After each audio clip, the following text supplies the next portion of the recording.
to talk about the immediate denture workflow. Everybody who loves dentures probably has a love-hate relationship with the immediate denture.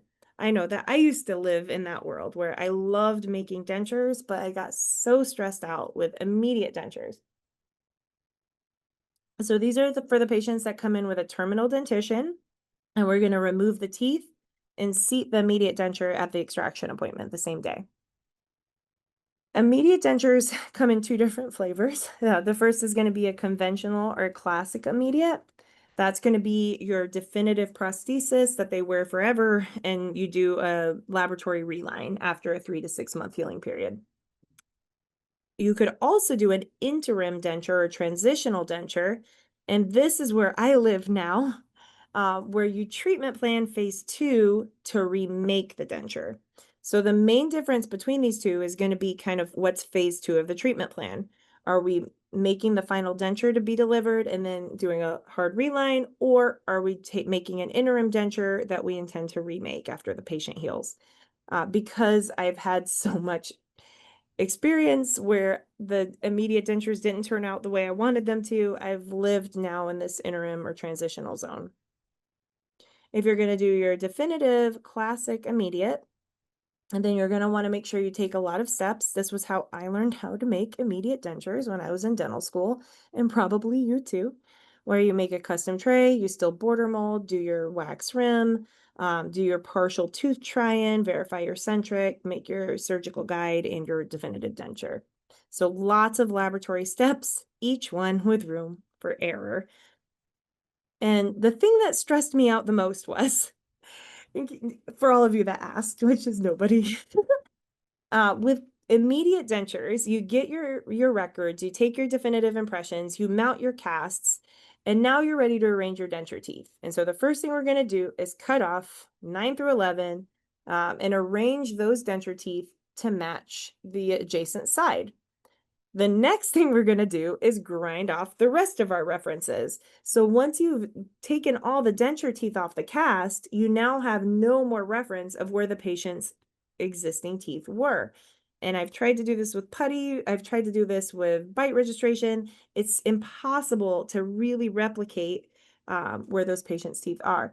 And this case particularly stresses me out because you can see there are 2 midlines marked, and I don't know which one is the real midline and which one is the imposter. The other story that has changed me forever, BJ mentioned that we met each other when I was practicing in Atlanta. Beautiful practice. It was on the 8th floor of a high-rise in downtown Atlanta. The lab had windows around the whole thing. It was the most relaxing, beautiful place in the world, that dental lab. And I was a prosthodontist. I am a prosthodontist. So I like to arrange all my own denture teeth, sitting in the sun, enjoying the beautiful fall weather, the summer weather, and just feeling great while I arrange these denture teeth. One day, I arranged my immediate denture teeth, left the articulator on Friday afternoon, and the power went out over that summer weekend. And so when I came in Monday morning, my denture teeth were not in the same spot that I left them on Friday afternoon. And I had no way to reorient those teeth to the original pre-extraction casts. So to me, this is very risky. You're losing all our data. The landmarks are obliterated. With digital workflows, as you've seen, everything we scan in lives there forever, from your wax rim to the midline you marked to the patient's pre-op casts. So now we can use a CAD design following the patient's existing dentition. And when I get those digital previews back, I can see that Row Dental Lab has put 8 and 9 on my CAD design exactly where my patients 8 and 9 are today. Because that overlay shows me that we're not having that risk of the patient's teeth being too far out or too high up or too much gingival display. So we've now greatly improved that predictability. If you want to take a screenshot, or we can share the slides. This is my interim or immediate denture workflow and kind of how we decide where to go. But step 1, as always, is acquisition of data. Typically for immediates, we're going to use an intraoral scan. We have a lot of teeth there, so it's a lot easier to capture the data than just the soft tissue. And my patients always come in. I like to show this slide. I had 3 gentlemen come in a row that had very similar whiskers, and they all needed immediate dentures. So when these people come in, we're going to measure their vertical dimension, get their aesthetics, but each of them is going to be treated a little differently. So for this patient, we decided to do a combined digital conventional workflow. He had an existing RPD on the top that he liked the look of the teeth. You see there's a few little things. We're going to shift the midline, correct some incisal canting, and of course, replace the missing teeth.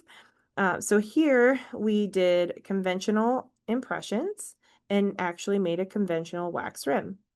And so now we have mounted physical models in centric relation at the correct vertical that we can send to the lab.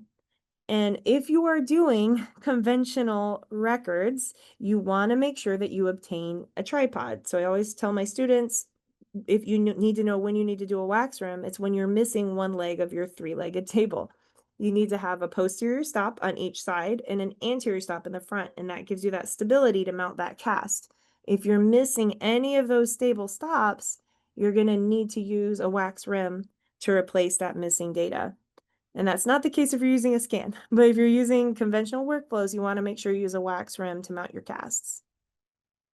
All of that now got scanned in. So I send the lab my master cast, I send them my wax rim, and they scan everything in, and now we can do our digital smile design. So we send full face photo and all of the physical records that get scanned in. So now we can take the patient's existing dentition and start to see what would happen if we lengthen the teeth or if we shift the midline or whatever goals we want to achieve. And with that full face photo, you can do a digital smile design for dentures the same way you would for your implant cases or some of your other aesthetic cases. So this is showing that digital preview without the partial so that we can see where the soft tissue aligns, where the midline's aligning, and where our records are. In this case, we did a partial monolithic try-in. So whenever my patients are missing a lot of anterior teeth or a lot of posterior teeth, I like to do a partial monolithic try-in to kind of verify aesthetics and occlusion. And then from there, we can now go to fabrication. This is a case that we did with my colleague, Ibrahim Dukam. We have a 3D printed denture base, carded denture teeth, and this is the day of insertion. And if you're interested, this will take you to I think it was a Lab Management Today article. You do have to create a free account if you want to look at it, but that will take you to that website. So you can bypass the conventional records and do a purely digital workflow. And I think this is becoming more and more common for immediate dentures. So this is one of my other patients with whiskers that came in and needed an immediate denture. And so in his case, we did intraoral scans of the maxillary and mandibular, and then I did a scan in centric relation at the correct vertical to capture his jaw relation record. And with the scanner, you don't have to use a wax rim if you can stabilize the patient's bite some other way with a Lucia jig or a leaf gauge, or a partial denture or whatever they might have, because the scanner can lock in this relationship without the rims. So if we're going with a fully digital workflow, we want to get our intraoral scan, our full face photo. We use that full face photo to do a digital face bow, and then our occlusal record. And this is just an article, if you're interested, at JPD that shows how to do that in Exicad. And kind of the key for this step is when you're restoring your patient in centric relation, which will be the case for all of your complete denture patients, you want to do your scan in centric relation. And so this is my colleague doing a CR scan on me. And basically you keep the patient at that open bite and you scan with the teeth separated at the correct vertical and centric. And the scanner will actually merge the two scans together and maintain that vertical relationship for when you send that to your dental lab. So here you can see we have an open bite, and the lab can preserve that when they make their immediate dentures. And this is the digital preview that I got back from my lab. So you can see we wanted to open the vertical. We also wanted to shorten the central incisor and raise the occlusal plane. So we're planning some alveoloplasty here. And then this is the insertion of that immediate denture. As there's a retracted view, this was actually one of the monolithic printed dentures with the jetting technology. And no matter what you do, you have to border mold somewhere. So you saw me start with a scan. I didn't start with a border mold and impression. With immediate dentures, the border molding usually happens at the soft reline. So now we're making up for that lack of border molding when we do our soft reline at that insertion appointment. And this is probably the number 2 most common question I get is, can I reline my printed denture? And the answer is yes. You can reline any denture material. The main key is to get it very, very, very dry. And I don't mean using air water syringe dry. I wipe it with alcohol on a 2x2 and desiccate that. Then I dry it with the air water, and then I dry it with another 2x2. So it is bone dry. And then you can treat it with whatever material you're using for your soft reline. Typically with printed materials, the silicone relines tend to stick a little bit better, but I have relined all these printed dentures with CoSoft, CoComfort, Linol, and the silicone resins and the new HydroCast, whatever that one's called. They all stick to this printed resin very well if you get it dry. This is walking through the digital immediate denture workflow. If you'd like to see that step by step, again, you'll have to probably create a free account with Dentistry today, but this will walk through my digital immediate case. So now digital dentures are not, or immediate dentures are not as scary anymore because we have that predictability of digital dentistry, where I know the teeth are going to be exactly where I want them to be. I know I can reline them, and I'm very happy with my fit and my predictability. We'll finish up here with implant overdentures and just show how you can incorporate digital into those.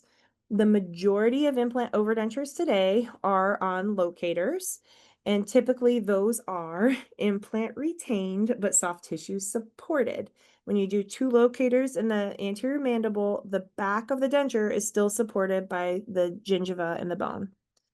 So what that means is you still have to make a beautiful denture with soft tissue support before you place the implants or load the implants. And this is just a nice quote that you can't take a bad denture, put 2 implants in it, and make it a good denture. It's still a bad denture, but just with implants. So you want to make sure you have a nice, well-fitting denture when you load those implants. So sometimes you already have implants placed, and then you're going to make your denture. And so in this case, and this was another one with my colleague, Ibrahim Dukam, you can go ahead with your border molding steps. You can see where the locators are here. Then you do your digital preview from your dental laboratory, and you can see they have designed this space for the locator housings that's built into the software, the diameter of the housing. And then when you get your definitive denture back, you already have the wells made, which is something that's harder to do with conventional processing. Sometimes you have, you make your denture first and then plan your implant placement. So this will be one of my more challenging cases that I saw. Very sweet patient with microstomia, difficulty opening. I felt very bold and decided to try to scan.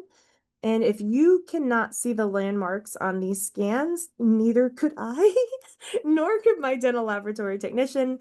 So I said, I chalked this one up to experience and decided to use a compound tray to try to contour down to where my patient is. So we ended up doing a physical impression.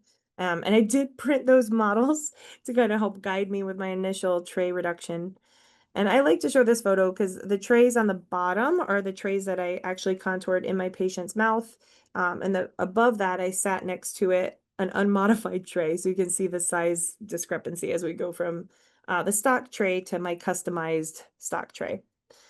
Border molded final impression, gets scanned into the software. I did kind of a partial wax tooth printed try-in and use that to get my records for my monolithic trial denture. And so in this situation, I was trying to make sure I could get the dentures seated in the patient's mouth. At this point, we did a dual scan CBCT. This was the conventional dual scan with the fiduciary markers. For implant planning. In my wildest dreams, this would have been guided surgery, but as you saw, my patient couldn't open very wide. You need 45 millimeters of opening from the opposing to the opposing occlusal table for guided surgery, so we ended up just duplicating the denture. I used a monolithic try-in with some holes in it for my surgeon to place those dental implants. So no matter how you place your implants, the implant overdentures are more likely to have complications than complete dentures because you have to have room for the housings or the bar or the framework. Now we have improved monolithic materials to help decrease those risks.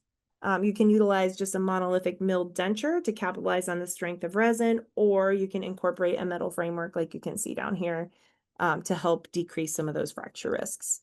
So whenever I have a patient that's very limited, I try to incorporate a metal frame to help eliminate some of that. And so this is this is the patient with a limited opening. We made locator overdentures, maxillary and mandibular with these embedded titanium frameworks. This is her final. The smile is fine, but what I loved was that she was able to close her mouth because it was really a challenge to get everything worked through here. So to kind of summarize digital dentures, we are working on enhanced material properties. We're saving every record from the impression to the jaw relation to the tooth try-in, improving laboratory communication with a digital preview, and consolidating those steps for a more condensed workflow, start to finish. So thank you for your time and attention.